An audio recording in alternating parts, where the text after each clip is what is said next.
Estamos en el tema, hermanos, de consejos para consolar a un amigo. Y hoy estoy en la parte número 3. Son 8 consejos que vienen en la palabra de nuestro Dios y quiero llevarlos al libro de Job, así como están sentados, al libro de Job. Vaya por favor al libro de Job, capítulo 22. Vamos a leer el versículo 21, 22, 23 y 24. Síganme por favor con su vista en el libro de Job capítulo 22, verso 21 al verso número 24. Este es el tercer consejo para consolar a un amigo. Dice la palabra del Señor: vuelve ahora en intimidad con Él y tendrás paz, y por ello te vendrá bien. Toma ahora la ley de su boca y pon sus palabras en tu corazón. Si te volvieres al Omnipotente, serás edificado, alejarás de tu tienda la aflicción, tendrás más oro que tierra y como piedras de arroyo, oro de Ofir. Estos versículos, hermanos, nos hablan de los consejos para consolar a un amigo. El primero de ellos lo debe de recordar. ¿Cuál es el primer consejo? ¿Cuál es el primer consejo que les he compartido? Vivir en amor y en amistad con Él. El primer consejo para consolar a un amigo, ¿cuál es? Vivir en amor y en amistad con Él. El segundo consejo, ¿cuál es? Ahí viene en el versículo número 22. ¿Cuál es? Aprovechando bien el tiempo. Y el versículo 23 y versículo número 24, ¿qué nos dice? ¿Cuál es el tercer consejo para consolar a un amigo? El tercer consejo es: el arrepentimiento y la conversión traen resultados magníficos. Número 3, el arrepentimiento y la conversión traen resultados magníficos. La Biblia nos habla, hermanos, que el reino de los cielos es como una red que agarra toda clase de peces. Eso lo dice. Y cuando dice la palabra de nuestro Dios, se refiere a la iglesia local, a la iglesia local.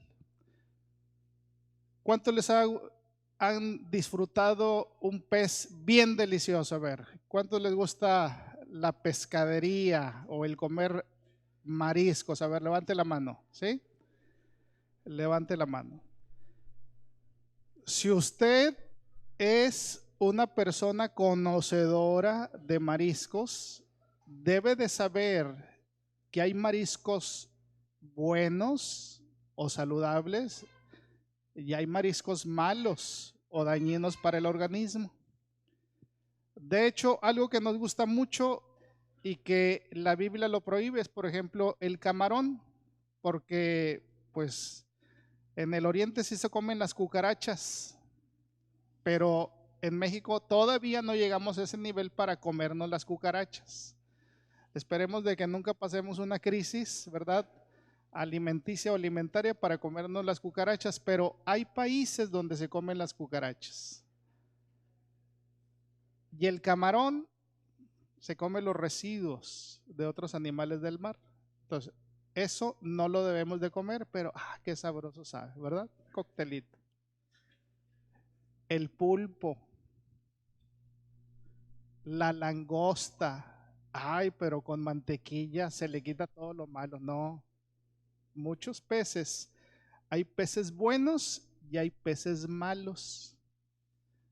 En la ciudad de La Paz que nosotros vivimos, hermanos, está el pez globo, ¿sí? El pez globo se infla para protegerse de los animales o las personas que lo quieren dañar, y se infla y saca unas espinas.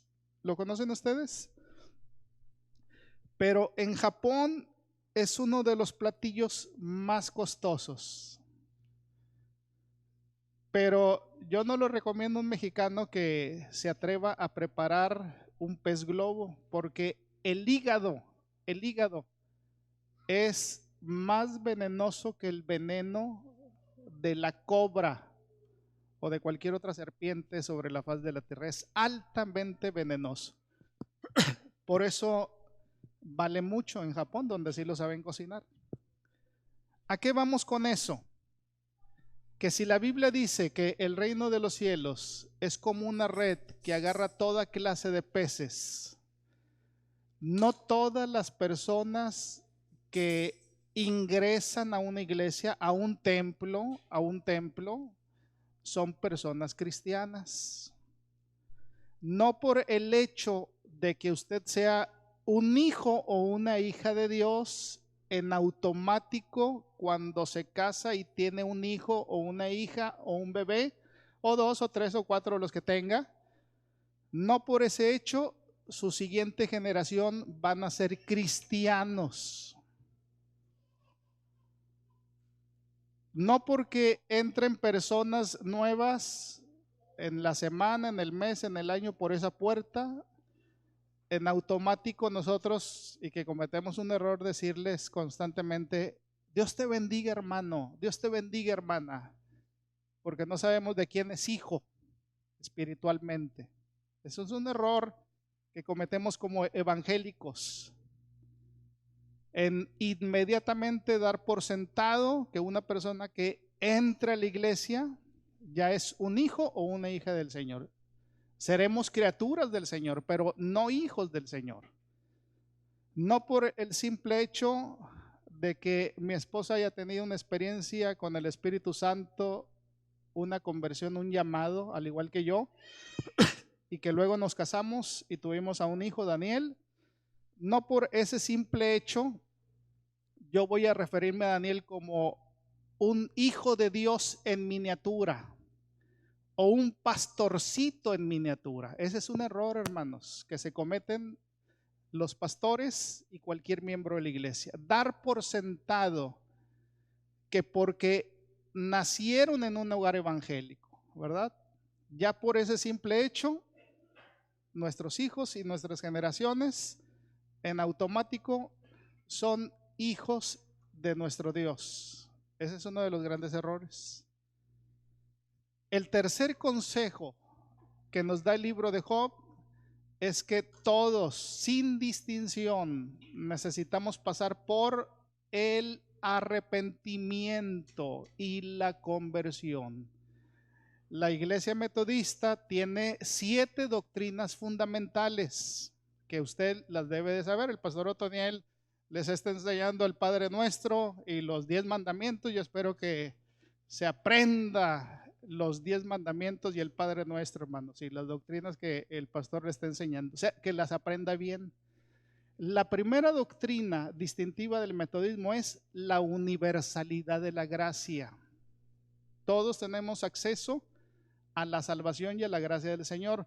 La doctrina número 2 prominente de la iglesia metodista o del metodismo es el arrepentimiento. Y el libro de Job nos habla que necesitamos pasar por el arrepentimiento y la conversión para que podamos vivir vidas bendecidas. La iglesia metodista, hermanos, ha pasado por muchos procesos. Desde 1872, cuando la iglesia metodista episcopal del sur llega a la Ciudad de México, llega a Piedras Negras, llega al norte de la República, por eso tenemos los templos más antiguos, Piedras Negras, Allende era uno de los templos más antiguos, en General Terán, la iglesia de la Trinidad, en Saltillo, muchos de los grandes predicadores, hermanos, con la idea de venir y de plantar iglesias y establecer el reino del Señor sobre la tierra, llegaron hombres y mujeres de Dios, no solamente convencidos, sino convertidos, que habían pasado por un proceso de arrepentimiento, porque sin arrepentimiento no hay conversión. Necesitamos nosotros tener un momento de arrepentimiento y de conversión que marque nuestras vidas. La iglesia metodista tuvo por muchos años, ministros, líderes, hermanos, que conocían el sistema, que pensaban que la iglesia era un trabajo secular más. La iglesia metodista llega en un contexto totalmente diferente a las iglesias emergentes. La iglesia metodista llega y se establece donde hay centros de trabajo. Por ejemplo, vienen los ingleses, llegan a Pachuca, en Hidalgo, y llegan, hermanos, estableciéndose en las grandes minas y empiezan a trabajar con los mineros. Pero los dueños de las minas, muchos de ellos eran metodistas de Inglaterra que tenían el deseo y la pasión de establecer la iglesia en nuestro país. En el norte de la República, especialmente en Nuevo León, llegan y establecen hospitales, y a partir del servicio social a la comunidad, de hospitales y de la educación.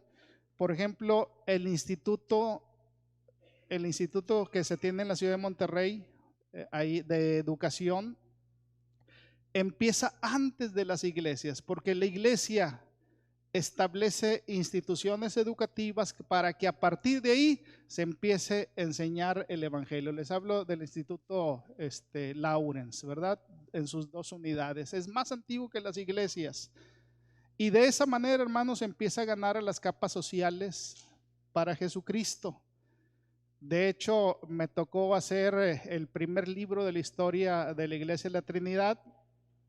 Y la Iglesia de la Trinidad, donde el día de hoy es la capilla, ahí no entraban los conacionales, porque era un lugar exclusivo para los ingleses. A los mexicanos, a los de habla hispana, no se les permitía ingresar en esa área donde ahora es el segundo templo. El primer templo fue reedificado, y a ese lugar solamente entraban la gente rica, pudiente, los metodistas de aquella época, y los mexicanos, hermanos, no entraban para tener un culto. Después vino una revolución espiritual y el día de hoy, hermanos, entra toda clase de personas a esa iglesia, pero hubo una época donde era un lugar exclusivo. Tan así que muchos de los ministros, hermanos, solamente habían aprendido el credo, sabían los rituales, sabían las formas, pero no habían tenido un encuentro personal con nuestro Dios. Hasta los años de 1970, donde viene un avivamiento en el norte de la República. Muchas de las iglesias metodistas, no solamente en el sur o en el centro o en el norte, tenían ministros muy elocuentes, de los mejores ministros, de los mejores presbíteros que ha habido en la historia del metodismo. Hombres muy brillantes, muy lúcidos, pero muchos de ellos no habían tenido un encuentro personal con el Señor. En la página de San Pablo yo publiqué hace un año, yo creo, el testimonio del pastor Rubén Pedro Rivera. Rubén Pedro Rivera es un referente, es uno de los mejores teólogos que tenemos en vida el día de hoy, y yo publiqué por allí el testimonio del pastor Rubén Pedro Rivera, y está en la página de la Iglesia de San Pablo para que usted busque por ahí y le dé, escuche el testimonio. El pastor Rubén Pedro Rivera, maestro de filosofía y letras, teólogo, pero no había tenido un encuentro personal con el Señor. De hecho, él era un ateo que ocupaba el púlpito de una iglesia metodista. De hecho, fue pastor en la Iglesia de la Trinidad, donde su servidor estuvo ahí, y dentro de la biografía lo entrevistamos nuevamente para yo corroborar los dichos y llevarlo a los hechos y poderlo plasmar en un libro y que se quedara como una historia. Cuando hacemos un libro de historia, hermanos, tenemos que cruzar muchas historias,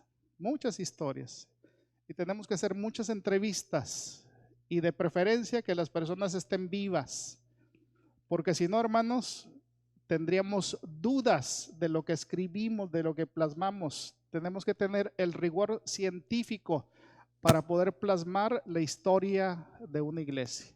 Y tuvimos que entrevistar al pastor Rubén Pedro Rivera, y él evidentemente nos dijo: sí, yo fui pastor en la Trinidad, pero por muchos años no fui cristiano, sabía el discurso, leía la Biblia, enseñaba la Biblia, pero era un ateo hasta que él tuvo un encuentro personal con nuestro Dios. La segunda persona, que no voy a ahondar mucho en ello, es uno de los grandes ministros que también tuvo la Iglesia Metodista, el ministro Raúl Mazín. Tome nota, porque se lo voy a encargar de tarea, búsquelo en las redes sociales. Debe de haber mucha información de el gran predicador, el gran teólogo Raúl Mazín, que también fue pastor de la Iglesia Metodista. Sus padres fueron metodistas, él estudió en instituciones metodistas, pero fue uno de los grandes hombres que terminó fuera de la Iglesia Metodista. Búsquelo, léalo por favor, ¿verdad? Como cristianos, hermanos, necesitamos pasar por una experiencia de arrepentimiento y de salvación, porque sin arrepentimiento no hay salvación. Si usted ha venido a la iglesia, puede ser en la calidad de simpatizante. Pues me gusta mucho la iglesia porque me han invitado, porque soy hijo de mis abuelos que fueron metodistas y mis padres también fueron metodistas. Y yo también sigo siendo metodista y me siento bien. De hecho, cuando llenamos una solicitud y usted le pone ahí, si todavía viene lo de religión y dice metodista, en los Estados Unidos, hermanos, tiene mucho valor, es un plus. Si usted le pone ahí que es metodista, muchos de los grandes empresarios de las grandes transnacionales tienen dueños y propietarios religiosos. Y cuando ven una solicitud dice, este es metodista. Aunque no sea cristiano, por el simple hecho de ponerle usted que es metodista, hermano, le dan una buena chamba, ¿verdad? Pero a lo mejor no es cristiano, es simpatizante. Es un hijo de una tercera o cuarta generación y no ha tenido un encuentro personal con el Señor. Y nosotros necesitamos pasar todos por un proceso de arrepentimiento, porque es el único boleto que nos va a llevar al cielo. Es el único boleto que nos va a llevar al cielo. Podemos ser muy buenos oyentes, podemos saber muchos pasajes de la Escritura. Los testigos de Jehová saben muchos pasajes de la Escritura. Hay muy buenos metodistas que saben muchos pasajes de la Escritura. De hecho, Juan Wesley escribe en sus memorias y tiene una serie de sermones. Y el segundo sermón de Juan Wesley se titula El casi cristiano. El casi cristiano. Él lo dice como una experiencia personal, porque Wesley nació en el seno de una familia muy religiosa. Susana Annesley de Wesley instruía a todos sus hijos y les dedicaba un día, el día jueves. Por eso tradicionalmente en muchas de las iglesias metodistas, hasta hace algunos años, había culto los jueves, porque habían tomado del modelo de Susana Annesley de Wesley el instruir a los hijos. El padre era uno de los grandes predicadores, aunque muchos de los autores mencionan que la verdadera iniciadora del metodismo en Inglaterra fue la esposa de Samuel Wesley, ¿verdad? Y de ahí nacen sus hijos, donde muchos de ellos aprendieron la Biblia, fueron grandes himnólogos. También había personas no cristianas, como tenían una hermana que se llamaba Mary o María en español, y era una de las que denunciaba públicamente a Carlos y a Juan Wesley. Les dio mucha guerra en vida, una de las hermanas, a Carlos y a Juan Wesley. Y los hermanos Wesley, hermanos, sabían mucho de la Biblia, pero la iglesia metodista celebra también un 24 de mayo la conversión de Wesley, y es un parteaguas en la vida de él. Un hombre muy religioso, un hombre muy metódico, un hombre conocedor de varias lenguas, de filosofías. Sabía latín, sabía hebreo, sabía arameo, sabía muchos idiomas, pero no había tenido un encuentro personal con el Señor hasta un 24 de mayo. Él recibió la experiencia que se conoce como la experiencia del corazón ardiente. Y el libro de Job nos habla de este tercer consejo para poder consolar a un amigo. El arrepentimiento y la conversión, ¿qué van a traer, hermanos? Van a traer resultados magníficos. Entonces, ¿lo necesitamos? Claro que sí, claro que sí. Dice la palabra de nuestro Dios: si te volvieres al omnipotente, si te volvieres al omnipotente, el hombre va camino hacia un precipicio espiritual. El hombre va en búsqueda de lo que lo dirigen sus pensamientos, sus emociones, sus sentimientos. La Biblia dice que el Dios de este siglo, hermanos, ha engañado al ser humano y vamos directo hacia un precipicio. Y cuando se habla de conversión, es regresar 180 grados. Eso es el arrepentimiento. Cuando nosotros vamos hacia un precipicio, porque la Biblia dice que estamos en el mundo, la carne, el mundo, el diablo, nuestras emociones, nuestros sentimientos nos dirigen hacia un precipicio cuando no tenemos a Dios.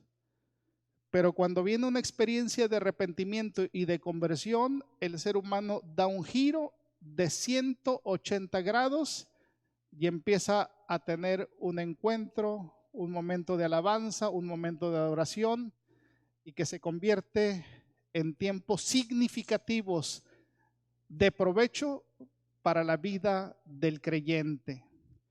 El clásico ejemplo que viene en la Biblia de arrepentimiento, de conversión y de perdón lo encontramos en el Nuevo Testamento. Y se le conoce como la parábola del hijo pródigo.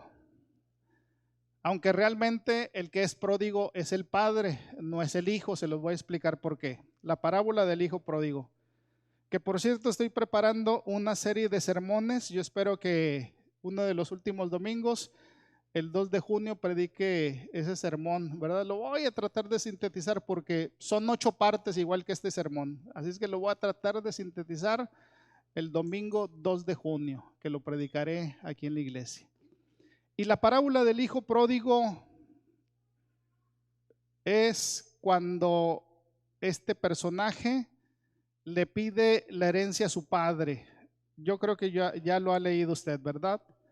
Y lo que realmente le está diciendo el hijo al pedirle la herencia a su padre es, en pocas palabras, le está diciendo: padre, muérete. En pocas palabras le está diciendo: padre, muérete. Se lo explico de una manera bien sencilla. Si usted tiene propiedades, si usted tiene riquezas, si usted tiene ranchos, cuentas bancarias, y todavía no ha preparado un documento ante un notario público, que por cierto tenemos un notario público aquí en la iglesia, ¿verdad? Nuestro hermano Eliud tiene una notaría aquí en Avenida Carranza. Yo creo que a los buenos metodistas les va a dar un descuento, no lo sé, ¿verdad? Pero si usted dice, me recomendaron, a lo mejor ahí van a tener la gracia y les van a dar un descuento. Necesitamos hacer un documento, todos los que tenemos vida y que tenemos bienes, para no empantanar y emproblemar a nuestra siguiente generación. ¿Cómo se le llama ese documento? El testamento. ¿Por qué el testamento? Porque, hermanos, hay hijos buenos y hay hijos no muy buenos. Hay hijos muy querendones, pero la naturaleza humana realmente no la conocemos. Si usted en vida se atreviera a decirle o hacer un testamento y decirle: mira, hijo, ya hice mi testamento en vida y te voy a regalar mi rancho de 1000 hectáreas con 2000 cabezas de ganado, las 25 casas, los 5 millones de euros que tengo en el banco, los 100 Bitcoin, y mira, ya aquí está, va a terminar en un asilo de ancianos, probablemente, probablemente. O lo van a echar de la casa. Si son hijos buenos, ahí lo van a dejar. Pero cuidado, porque el corazón nadie lo conoce. Dice la Biblia, maldito el hombre. ¿Que qué? Que confía en el hombre. Y lo que le está diciendo el hijo pródigo a su padre, porque le está pidiendo la herencia en vida, en pocas palabras le está diciendo: padre, muérete. Y la Biblia dice que este hijo malvado malbarató sus bienes, los gastó en todo lo que usted se pudiera llegar a imaginar. Ni siquiera le pertenecía a él, pidió la herencia por adelantado y lo malgastó. Y llegó a tal grado en su vida moral, en su vida física, que habiéndose gastado todos los bienes, empezó a comer de las sobras de los cerdos. Cuando usted vaya a los restaurantes, pregunte qué hacen con las sobras de los restaurantes. En los Estados Unidos, por lo menos, le meten ahí un aparato para moler todos los desperdicios, y hay personas que lo recogen o se los venden y se los llevan a los marranos. Todo lo que usted desecha de su casa y que muchas veces, hermanos, con 2 o 3 días ya huele mal, apesta, hiede, de eso se alimentaba el que había pedido la herencia. Hasta que en un momento de su vida, dice la Biblia que volvió en sí, volvió en sí.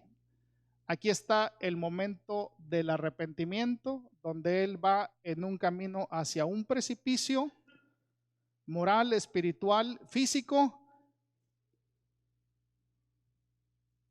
y despierta, vuelve en sí. Y él dice: ¿qué estoy haciendo aquí? Me iré a la casa de mi padre. Y el padre, hermanos, está con sus brazos abiertos, esperando a aquel hijo. Dios siempre estará con sus brazos abiertos, esperando que nosotros vengamos en arrepentimiento y que genuinamente estemos convertidos para recibir los beneficios del reino. Lea el segundo sermón de Juan Wesley. Si no lo tiene, lo voy a publicar en la página de la iglesia. El casi cristiano. Porque hay personas, hermano, casi cristianas, y es un extracto del libro de los Hechos. Cuando el apóstol Pablo va con un personaje y sabía de la Biblia y estaba a un momento, hermanos, de recibir el evangelio, y aquel personaje le dice: por poco me persuades a ser cristiano. De ahí toma Juan Wesley esa idea y le pone a uno de sus títulos y desarrolla todo un sermón muy interesante. Así es que ya tienen 2 tareas. ¿Cuál es la primera? Investigar la biografía del pastor metodista Raúl Mazín. ¿Y la segunda cuál es? Leer, investigar el sermón número 2 de los tomos de Juan Wesley, que lo voy a publicar en la página de la iglesia al rato, para que usted lo lea. Necesitamos pasar por un arrepentimiento. La Biblia dice, hermanos, y pone ejemplos de personas perdonadas. No crea que nada más Wesley o nada más a nosotros nos toca. ¿Usted conoce a Abraham, el padre de la fe? Antes de llegar a ser el padre de la fe, hermanos, Abraham había mentido al decir que su esposa Sarai era su hermana. Y las mentiras, sean rojas, verdes, negras, chicas, medianas, grandes, hermano, tenemos que arrepentirnos y tenemos que pedirle perdón al Señor para que Abraham pudiera ser bendecido y que sus generaciones se pudieran convertir en las generaciones más grandes del mundo, y que hasta el día de hoy nos alcanzaran a nosotros, porque también nosotros, hermano, tenemos fe. Abraham tuvo que pasar por el arrepentimiento. Sansón, usted conoce la historia de Sansón, un hombre que tuvo varias mujeres, un hombre que fue engañado, un hombre que quedó ciego y que en los últimos momentos de su vida, Sansón fue perdonado y Dios le dio una última oportunidad antes de morir. Necesitamos pasar por el arrepentimiento. El salmista David, ¿cuántos de nosotros hemos leído acerca de David? ¿Verdad? Los muchachos de la alabanza al dedillo deben de conocer la vida de David. ¿Por qué? Porque era un salmista, un hombre de acuerdo al corazón de Dios, pero que en un momento determinado, hermanos, él miró en el techado de una casa a una mujer, a la esposa de un soldado, se enamoró malamente de ella y lo que sus pensamientos maquinaron los llevó a las acciones y cometió un adulterio, un adulterio. Y el salmista David, hermanos, estaba a punto de perder la salvación. Porque el Salmo número 51 nos dice, hermano, que la salvación, así como la podemos recibir, también la podemos perder. Y en el Salmo 51, David le dice al Señor: no quites de mí tu Santo Espíritu. Léalo en su Biblia. El salmista está diciendo: no quites de mí tu Santo Espíritu. Y número 2, vuélveme el gozo de tu salvación. Hermanos, podemos perder el gozo de la salvación. La salvación trae alegría, trae bendición, trae satisfacción. Hay tantas cosas cuando pasamos por ese proceso de arrepentimiento. Y el salmista le dice: no quites de mí tu Santo Espíritu. Porque una vida sin Dios es una vida vacía. Hay un hueco. Hay una fatalidad existencial. Hay un vacío existencial. Y necesitamos pasar por ese encuentro personal con el Señor para que su presencia esté en nuestras vidas y en nuestros corazones. Usted conoce la vida de Pedro, la hemos leído. En Mateo capítulo número 27 dice la Biblia, hermanos, que la mayoría de los apóstoles abandonaron a nuestro Señor y Salvador Jesucristo. Ya hay una escena ahí que es bien tremenda, porque alguien tiene una hoguera y Pedro, hermano, como que hacía frío, se está calentando por ahí, ¿verdad? En esa hoguera. Y alguien lo confronta, alguien lo identifica, que había sido una persona muy cercana a nuestro Señor Jesucristo, y dice: aquí está uno de ellos. Y Pedro, hermanos, empieza a maldecir, Pedro empieza a blasfemar, Pedro empieza a hablar mal y decir: ni siquiera lo conozco. Qué pena daría, ¿verdad? Que alguien dijera de ti: ni siquiera lo conozco, ni me lo mienten, ¿sí? Ni me lo topo, como dicen al día de hoy, ¿verdad? En las redes sociales, ni me lo topo, ¿verdad? Y quién sabe qué tantas cosas dice, ¿verdad? Es lo que Pedro está diciendo. Dios le tuvo que dar oportunidades. Y el Señor le dijo: ese árbol va a ser sacudido y voy a estar orando por ti para que tu fe no falte. Pero tuvo que ir Pedro, hermanos, al aposento alto, la casa de María, la madre de Juan Marcos, que estaba en el aposento alto en Jerusalén, y se tuvo que pasar 10 largos días en oración. Yo creo que pidiéndole al Señor misericordia: Señor, perdóname, bien arrepentido. Y ahí en ese aposento alto viene el Espíritu Santo, donde llena la vida de Pedro, donde se arrepintió y se convirtió. Y cuando viene el arrepentimiento y viene la conversión, él está listo para predicar la palabra y se va a un lugar, se va al templo, donde los sacerdotes estaban bien metidos en la política, ¿verdad? Son tiempos electorales y no debemos olvidar, hermano, que nuestro lugar es el púlpito, ¿verdad? Allá los políticos que hagan su política, pero nosotros nuestras tareas. Y se fue, hermano, los sacerdotes y Pedro estaba predicando la palabra del Señor en el templo, estaba predicando la palabra en el templo, porque se había arrepentido, había tenido una genuina conversión, tenía una llenura con el Espíritu Santo y Dios lo había equipado. Necesitamos pasar por ese proceso de arrepentimiento y estar seguros de que no solamente estamos convencidos, sino que somos personas genuinamente convertidas. En el libro de los Hechos, en el capítulo número 9, encontramos a otro personaje, al apóstol Pablo, Saulo de Tarso. Aparece en el capítulo número 7, donde él está deteniendo las vestiduras de un hombre al que están lapidando. Y el único que tenía la autoridad para determinar, hermanos, que empezaran a apedrear a Esteban, era Saulo de Tarso, porque él tenía documentos del Sanedrín, él era de las personas autorizadas. Y en esa época había dos señales, la señal de vida y la señal de muerte. En la Biblia no viene esas señales, pero lo puede leer en literatura secular.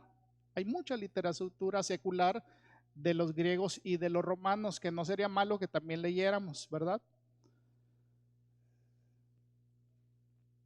Y lo más seguro es que Saulo, hermanos, puso el dedo así para que empezaran a apedrear a Esteban y que Esteban pidió misericordia.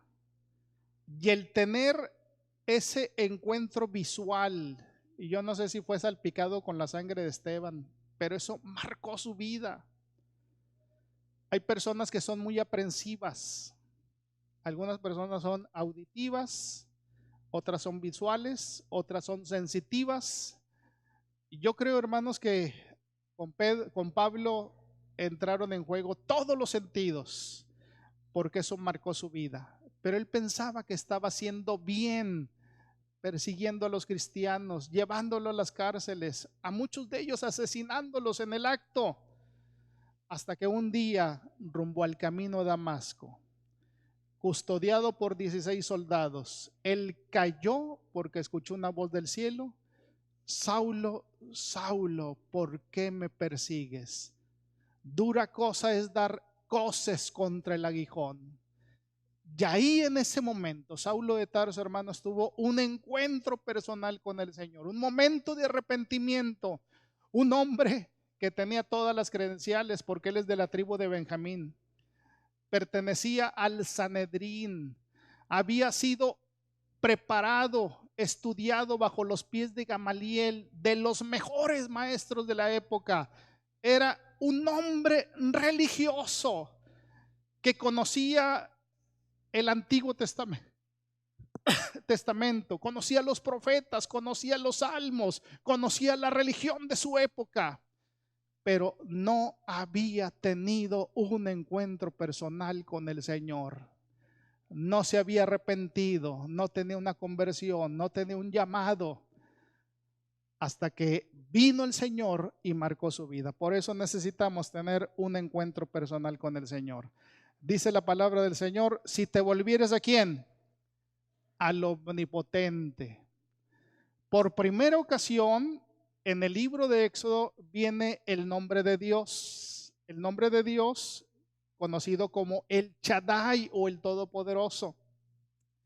En toda la historia del Antiguo Testamento, Dios a nadie se reveló con su nombre. Se le conoce como Elohim, lo conocemos como Dios. Pero cuando Moisés tiene un llamado para irle a hablar a su pueblo, que lo tenían allá cautivo, el faraón, Moisés le tiene que decir al Señor: Señor, si yo voy y le digo a faraón, deja ir a mi pueblo, lo más seguro es que faraón me va a preguntar que en nombre de quién vengo, Señor, y yo no tengo esas credenciales. Me van a preguntar en nombre de quién vengo. Y es el primer momento y el primer lugar donde vamos a encontrar en la Biblia que el Señor se revela a Moisés y le dice: yo soy el que soy. El yo soy el que soy es el Shaddai. El yo soy el que soy es el Todopoderoso. El yo soy el que soy es el Omnipotente. Entonces, si nosotros queremos, hermanos, ser bendecidos en nuestra vida y se vamos en rumbo a un precipicio, ¿hacia quién nos tenemos que voltear? Hacia el Shaddai, al Omnipotente, al Todopoderoso, a nuestro Dios. Nos habla de buscar a Dios con todo nuestro corazón. Y les doy por lo menos 2 ejemplos. ¿Se acuerda usted de la historia de Jacob cuando está luchando con el ángel en Peniel? ¿Se acuerda usted de esa historia que está en el capítulo 33 del libro de Génesis? Jacob está luchando porque tenía un gran problema familiar. Está luchando porque se había robado la primogenitura y su hermano, hermanos, había prometido que lo iba a matar por ser un usurpador, por robar esa bendición. Y Jacob andaba huyendo por todo el mundo de su época, hasta que él, cansado, el ángel de Dios se presenta y empiezan a tener una batalla, porque Jacob ya no quería vivir la vida como la había vivido. Y le dice al ángel: no te dejaré hasta que no me bendigas. Necesitamos, hermano, también luchar por esa bendición. Abrazarnos del Señor y decirle: Señor, no te voy a soltar hasta que no me bendigas. Pero eso sucede hasta que el hombre, hermanos, toca el fondo de su vida. Mientras todo le va bien, no tengo problemas económicos, me va bien con la esposa, tengo chamba, tengo buenos recursos, tengo mi casa, mi vehículo, tengo amistades, le doy vuelo a la hilacha. El hombre en su inmoralidad, hermano, se camuflajea. El hombre en su inmoralidad tiene disfraces morales, disfraces espirituales, y le da vuelo a la hilacha hasta que un día es confrontado con el Señor y toca fondo. Es ahí cuando el hombre, en el fondo de su vida espiritual, tiene que decir: Señor, no te dejaré hasta que no me bendigas. En el capítulo 33 del libro de Éxodo, versículo 14, el versículo 16, viene una segunda historia, la historia de Moisés. La anterior fue de Jacob. Moisés está cansado porque lleva bajo sus cuestas, ¿verdad?, bajo su responsabilidad, a 2,5 millones de personas, y va por el desierto. Y leemos que a Moisés lo critican, leemos que hablan mal de Moisés, leemos, hermano, que su hermano Aarón y su hermana María hacen todo un complot. Y Moisés está tan cansado que cuando sube a la montaña para que el Señor le dé los 10 mandamientos y baja, están en orgías morales. Cuando baja del monte Oreb, del monte Sinaí, el pueblo está, hermanos, viviendo una vida disoluta, en pecado. Y Moisés llega a una etapa de su vida cuando le dice al Señor de rodillas: Señor, si tu presencia no ha de ir conmigo, no nos saques de aquí. Es ahí donde nosotros, hermano, tenemos que clamar delante de la presencia del Señor, porque llegará un día, una crisis en nuestra vida, que ya no podremos resolver los asuntos como comúnmente los hacíamos, y tendremos que buscar de rodillas la presencia de nuestro Dios. Necesitamos volvernos ¿a quién? Al Omnipotente. Y luego dice el libro de Job: cuando nos volvemos al Dios omnipotente, ¿qué va a pasar? Serás edificado. Léalo, por favor. Estamos en el libro de Job, capítulo 22, verso 23 y verso número 24. Si nos volvemos al omnipotente, ¿qué va a pasar? Serás edificado. Dios no quiere, hermano, que nuestra vida sea una choza. Aquí en Piedras Negras yo creo que hay colonias de posesionarios, de personas que no tienen propiedades y no tienen casa, y empiezan a construir de residuos de madera, de plástico, de tela, de muchos materiales. Pero la figura que se usa en la palabra del Señor es de un edificio, y el escritor usa la metáfora o la expresión para sugerir una comparación de un edificio. Y cuando se habla de un edificio, hermanos, tenemos ingenieros y tenemos arquitectos, hay albañiles, hay buenos albañiles, hay chalanes, buenos chalanes, hay malos chalanes. Y hermano, yo creo que usted no le encomendaría, ¿verdad?, a un ayudante de tercer nivel para que le construya una casa de 2 o 3 plantas. Pero tenemos muy buenos arquitectos. Y la Biblia nos habla de un edificio. Y cuando habla de edificio, habla de diseño. Seremos edificados. Dios piensa en usted y en mí en un edificio bien diseñado, un proyecto de Dios con una cimentación sólida, y habla de crecimiento y desarrollo espiritual en el carácter, y habla de restaurar todo lo perdido y de prosperar o de concluir la obra que Él ha comenzado. Lo que Él empezó en tu vida y en mi vida, el Señor lo va a concluir y vamos a terminar la carrera. Si es arrastras, vamos a cruzar la meta, pero lo vamos a cruzar con la ayuda del Señor. Si Él empezó en nuestras vidas, no somos de los que retrocedemos. Porque cuando realmente una persona ha tenido una experiencia personal e íntima, significativa de arrepentimiento y de conversión, y que realmente vivió en el mundo y ha tenido una experiencia personal con el Señor, sabe a lo que me estoy refiriendo. Yo creo que nadie en su sano juicio tendría el atrevimiento para decir: me voy a regresar al mundo, porque en el mundo vivía de una manera mejor. Yo creo que esa persona, hermanos, no había tenido una experiencia personal con el Señor. Era un buen simulador, era un buen imitador.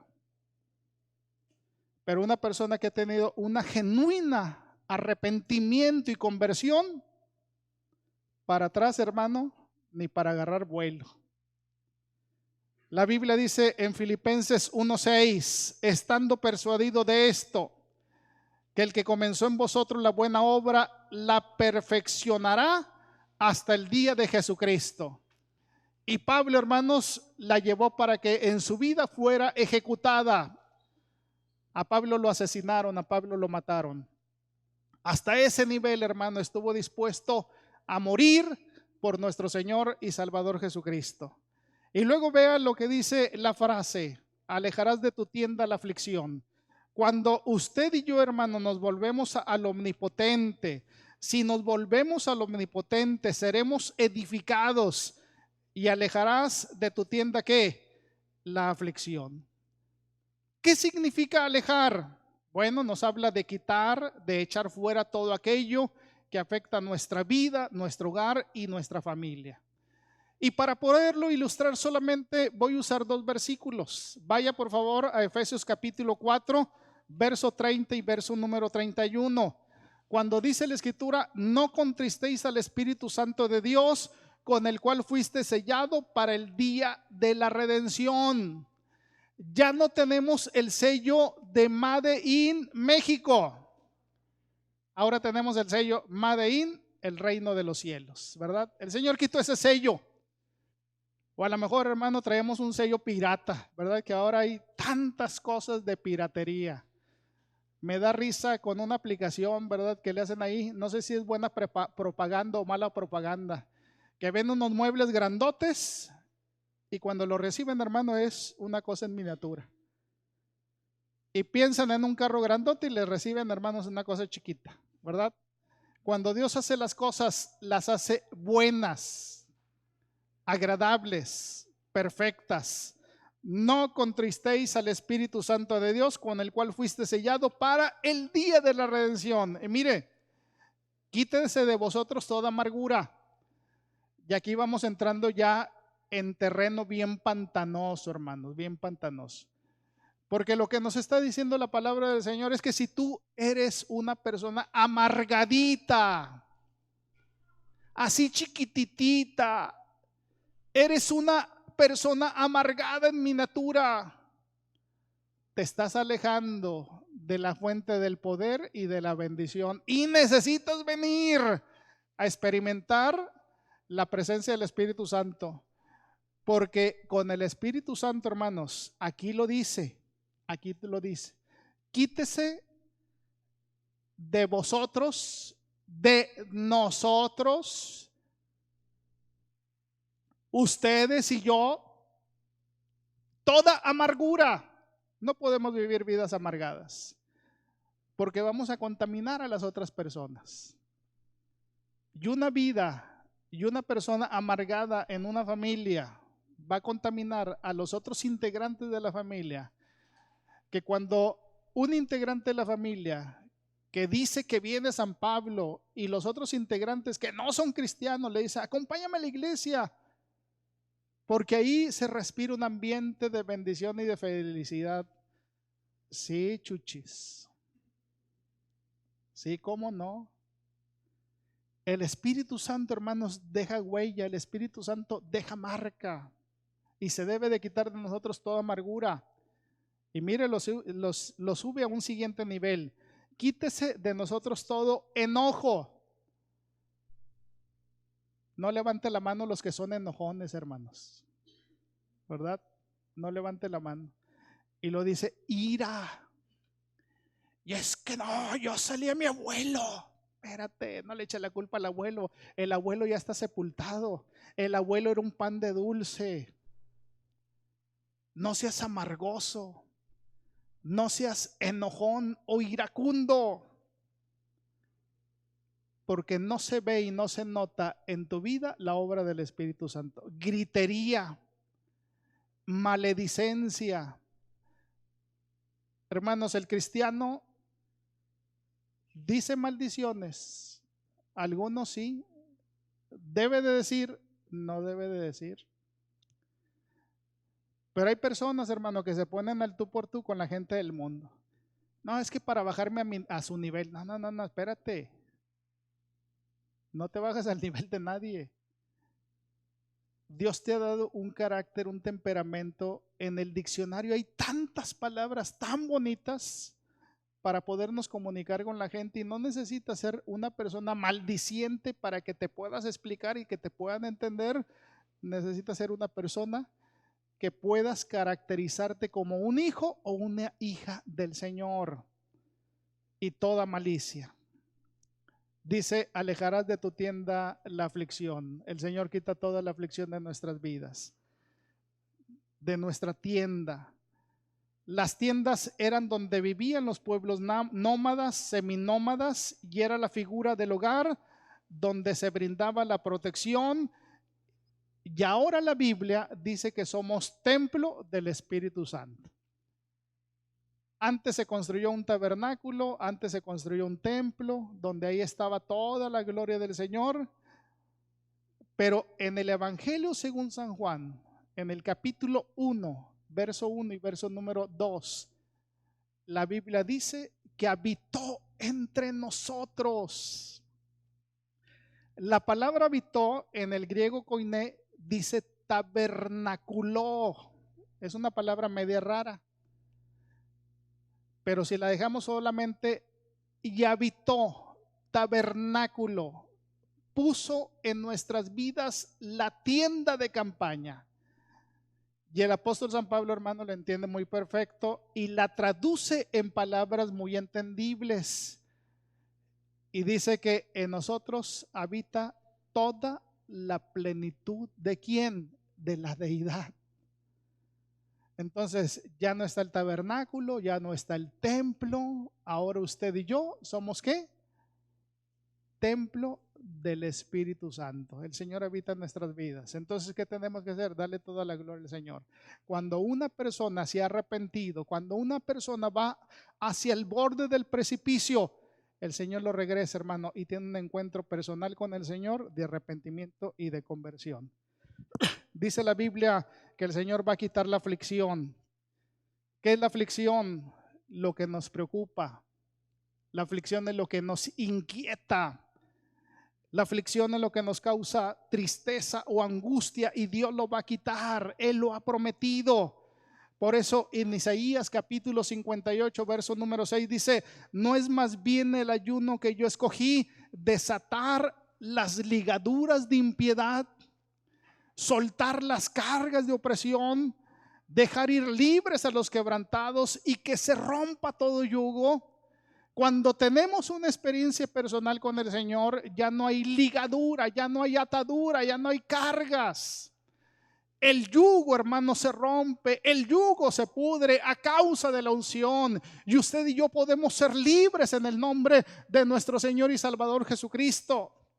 Por eso hay muchas iglesias que proclaman sanidad, liberación, porque realmente sucede en el nombre de nuestro Señor y Salvador Jesucristo.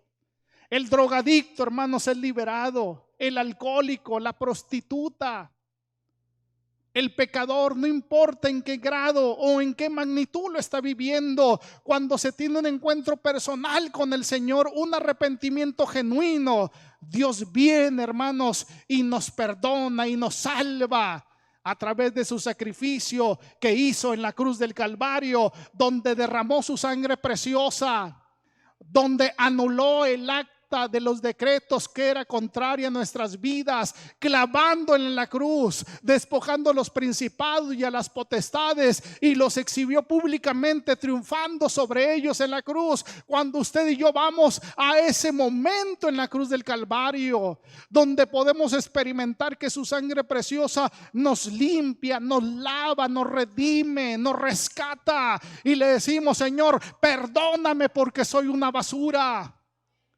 Perdóname, Señor, porque doy una imagen a la sociedad, con mis padres, con mis hermanos, con mi esposo, con la esposa. Perdóname, porque realmente tú conoces mi naturaleza, y es una naturaleza, Señor, alejada de ti. Es una naturaleza pecaminosa, y que en la intimidad de mi corazón, en la intimidad de mi ser, yo soy una persona al borde del precipicio y necesito girar, Señor, para venir a un encuentro contigo como todopoderoso, para que pueda ser edificado, para que alejes la aflicción, para que me liberes y me sanes.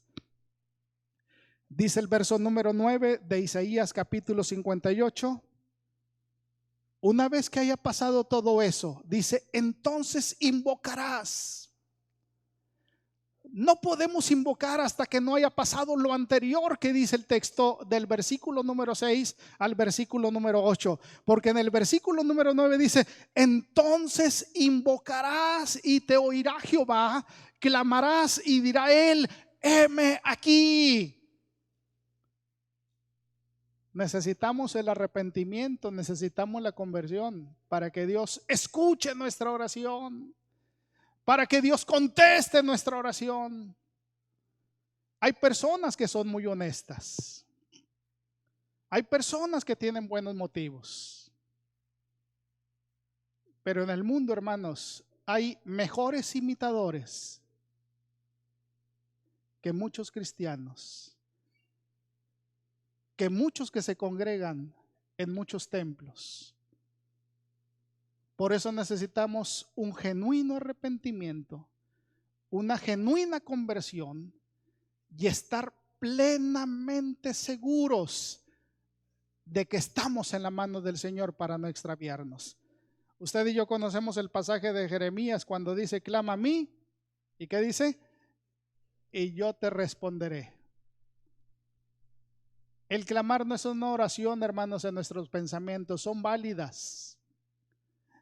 No es una oración escrita, no es un rezo, no es un rezo. La oración es algo que surge de lo más profundo del corazón del hombre en lo particular. Porque cuando yo hago una oración y usted me va siguiendo en mi oración, lo que está haciendo es rezar, porque no es oración, es un rezo pirata, porque está diciendo lo que yo siento, pero usted no está diciendo lo que usted siente. Usted tiene que orar y tiene que clamar a Dios y tiene que pedirle misericordia al Señor. Y si no lo sabe, ore al Señor, porque los discípulos no lo sabían hacer. Y fue lo primero que le pidieron al Señor: Señor, enséñanos a orar. Enséñanos a orar. Si usted no sabe orar, Dios le va a enseñar a orar. Y la Biblia dice: clama a mí y yo te responderé y te enseñaré cosas grandes y ocultas que tú no conoces. Y además el Señor nos invita y nos dice: venid a mí todos los que estáis trabajados y cargados, y yo os haré descansar. Gracias a Dios por todos aquellos hombres y mujeres que oraron por el pastor Rubén Pedro Rivera. Viejitos de la iglesia, ancianitos de la iglesia, que identificaron en ese pastor que sabía mucho, que era buen filósofo, era buen maestro, pero era un predicador ateo. Y todavía vive el pastor Rubén Pedro Rivera. Y me gustaría invitarlo, hermanos, para tener algunos días aquí, que nos comparta la palabra y que nos comparta su testimonio. Todavía vive.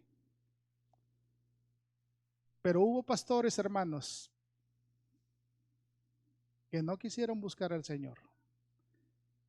Lea la biografía de Raúl Macín. A mí como pastor metodista me han asignado entre 15 y 20 pastores asociados. 15 o 20 pastores asociados. En mi vida pastoral soy de los pocos pastores que me han asignado pastores asociados. De los pocos pastores. Hay muy pocos pastores en el norte de la República al que le han asignado pastores asociados. Y dentro de esos 15 o 20 ha habido excelentes pastores. Ustedes conocieron a Efraín Escorza. Excelente pastor, de los mejores siervos del Señor. Ha habido buenos, más o menos, y que por algunos hemos orado de una manera muy intensa. En una de esas, yo no los pedí, me los asignan, yo no los escojo. Así como van, así me los asignan. Si yo los pudiera escoger sería otra cosa. Y en esa época me asignaron a una persona que no pasó por los filtros, hermanos. No pasó por los filtros. Un obispo quiso apoyar a otro obispo y me asignaron a un pastor con doctrina guadalupana. Yo no lo descubrí porque él se llevó a un grupo de jóvenes de una iglesia y estableció una iglesia. Un matrimonio joven le prestó una casa y luego cuando se la solicitó encontró que había nichos que él había hecho y había puesto a sus santitos. Él se encomendaba a sus santitos. Yo no lo descubrí. A los que se llevó de esa iglesia terminaron, hermanos, dispersos. Ni siquiera regresaron a la iglesia madre. Se fueron, algunos al mundo, otros se descristianizaron.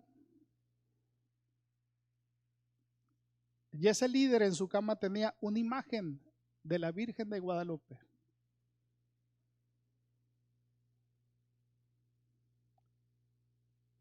Se sabía el discurso, se sabía los métodos, se sabía el lenguaje, pero no había tenido un encuentro personal con el Señor.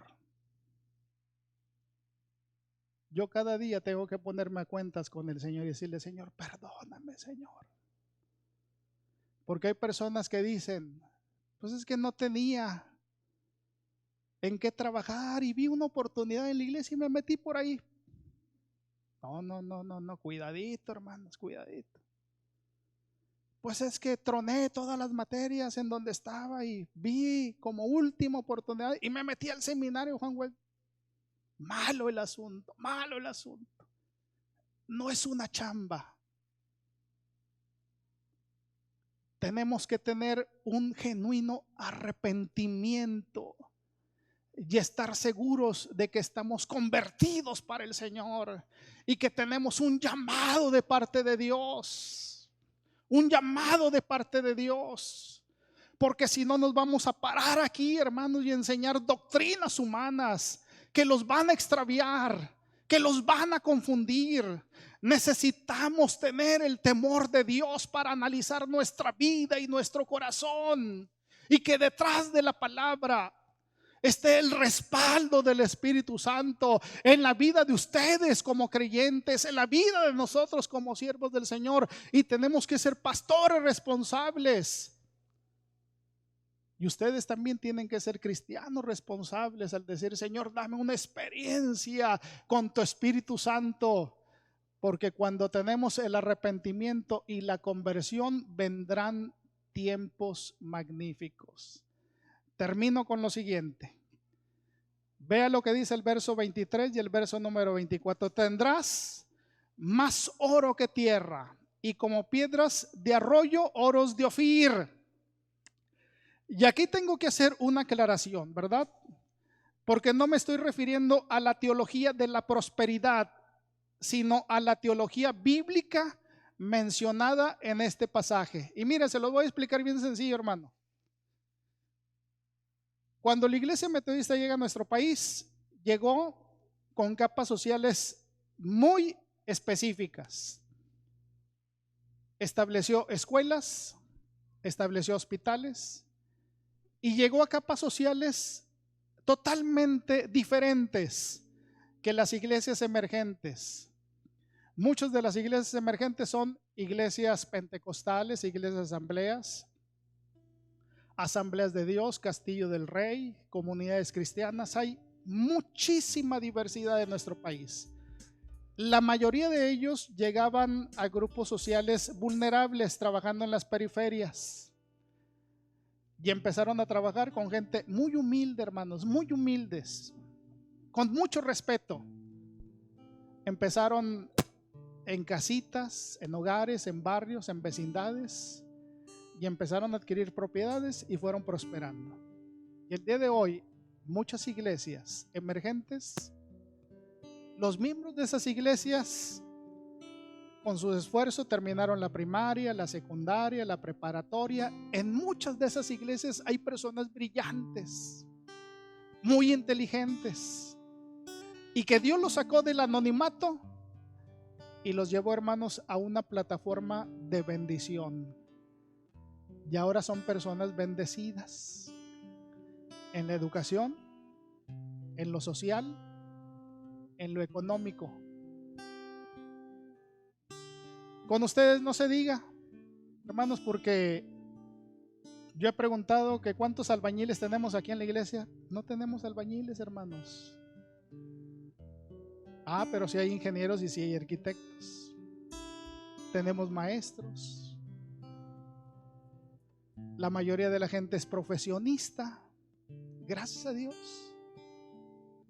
Cuando usted tenía un bochito, yo creo que no se conformaba con un bochito. Yo creo que no se veía llegar a este siglo con un bochito, sino que ¿qué le decía el Señor? Señor, dame un BMW, Señor.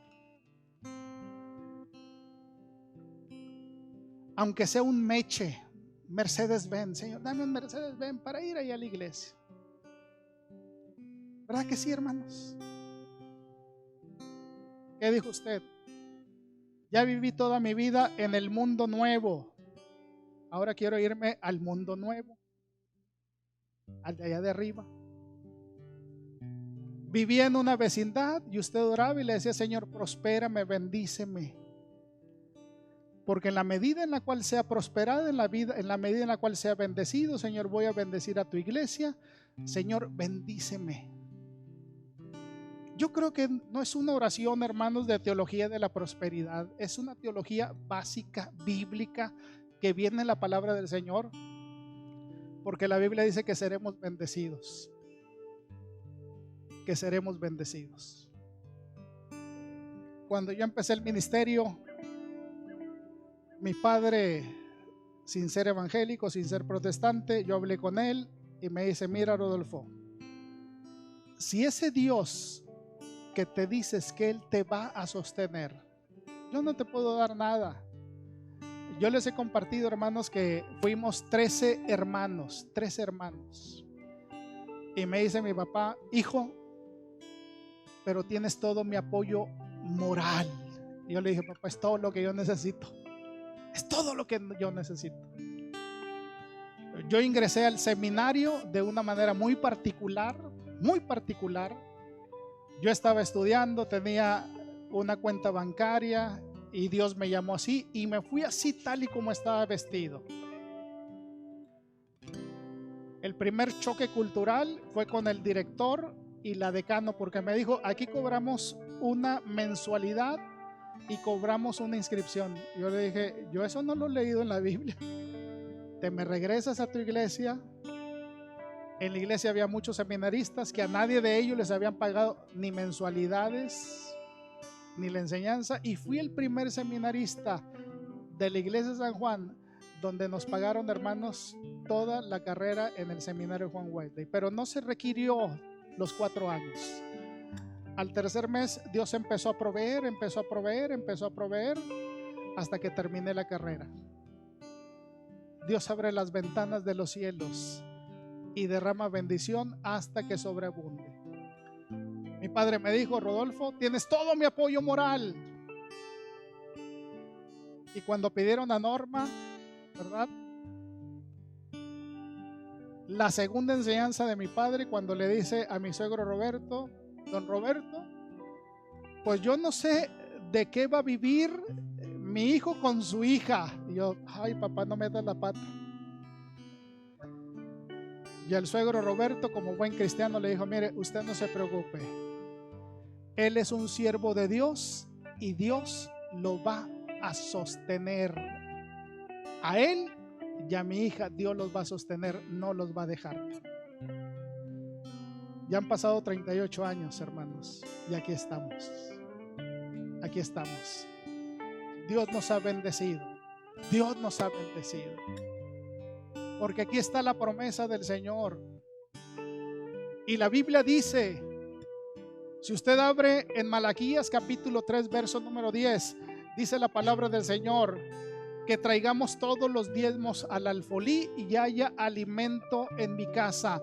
Y probadme ahora en esto, dice Jehová de los ejércitos, si no os abriré las ventanas de los cielos y derramaré sobre vosotros bendición hasta que sobreabunde.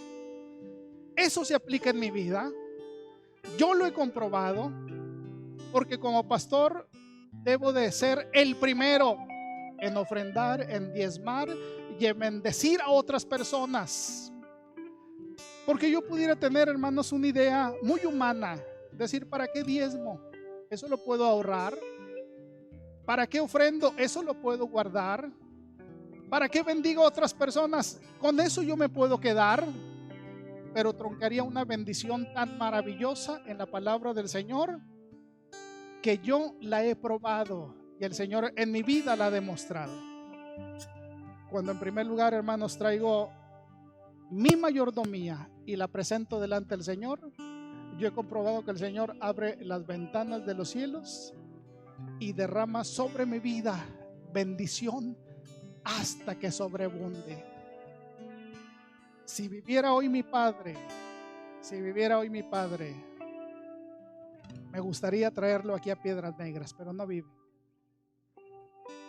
Si viviera hoy mi padre, me gustaría que viera mi familia, que viera nuestro hogar, y él mismo se sorprendería por ver cómo la mano del Señor ha estado en nuestra vida y en nuestro corazón.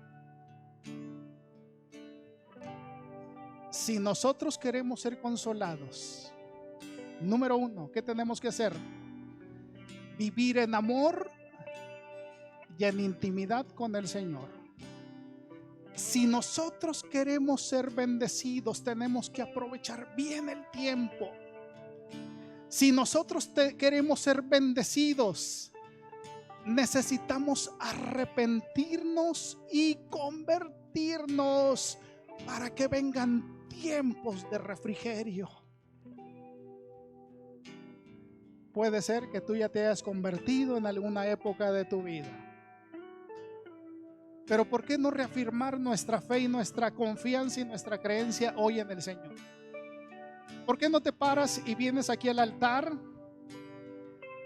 y donde solamente el Señor y tú reafirmen ese pacto de arrepentimiento, de conversión, y decirle: Señor, hoy en este día yo quiero reafirmar en mi vida y quiero reafirmar en mi corazón la experiencia significativa que un día, Señor, tuve contigo. Avívala, Señor, avívala, porque quiero regresar a mi primer amor. Póngase de pie, iglesia. ¿Quieres venir al altar para tener un momento de oración personal con el Señor? Sal de tu banca, ven al altar. Si Dios te está llamando a ti, si Dios está hablando a tu corazón, no te quedes ahí en tu lugar. Ponte a cuentas con el Señor. Dale gracias al Señor.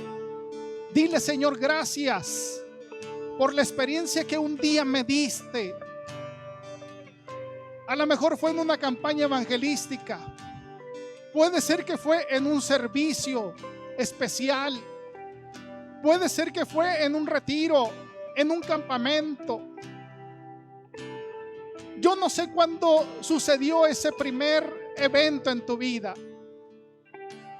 pero dale gracias al Señor y dile en esta hora: Señor, hoy quiero reafirmar en mi corazón y en mi vida ese momento tan especial que tú diste a mi corazón. Dale gracias a Dios. Dale gracias a Dios. Padre, te damos gracias en esta hora. Bendecimos tu nombre. Gracias, Señor, en esta hora. Gracias porque a través de la vida de Abraham, tú nos enseñas, Señor, que tenemos que venir al arrepentimiento. A través de la vida de Sansón, a través de la vida de Moisés, a través de la vida del apóstol Pedro, de Pablo, a través de la historia de Wesley, de grandes hombres y de mujeres que vinieron a un encuentro contigo. Señor, te damos gracias. Gracias por esta palabra, Señor, que hablas en el libro de Job. Bendecimos tu nombre. Dale gracias a Dios. Dale gracias a Dios. Si tú te quedaste ahí en tu lugar, si pasaste al altar, dale gracias a Dios. Dile: Señor, reafirma ese momento significativo en mi vida. Ven y deja esa marca, ven y deja esa huella.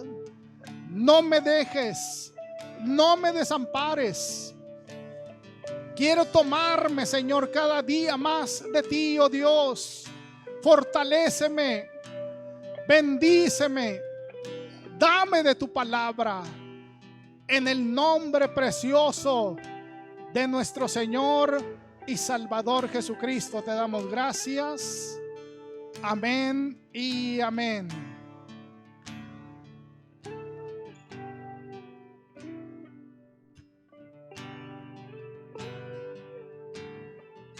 Mientras nuestros hermanos terminan de orar, hermanos, vamos a preparar nuestras ofrendas y nuestros diezmos. Dice la palabra del Señor en 2 Corintios capítulo 9, verso número 6. El que siembra escasamente también segará escasamente. Y el que siembra generosamente, generosamente también segará. Cada uno dé como propuso en su corazón, no con tristeza ni por necesidad, porque Dios ama al dador alegre. Pueden pasar, hermanos, a depositar sus ofrendas y sus diezmos. Las personas que adquirieron los taquitos pueden ir ahí al salón social, ¿verdad? Oremos en esta hora. Señor, te damos gracias. Gracias por tu palabra. Recuérdala, Señor, a nuestras vidas. Y que el amor tuyo la gracia redentora de nuestro Señor y Salvador Jesucristo, la comunión con tu Santo y Divino Espíritu sea desde ahora y para siempre. Amén y amén. Salude a su hermano, salude a su hermana. Hermanos, buen provecho si va a su casa, si va con alguna amistad, si va con algún familiar, buen provecho. Disfrute la comida y este primer día de la semana. Bendiciones a todos ustedes.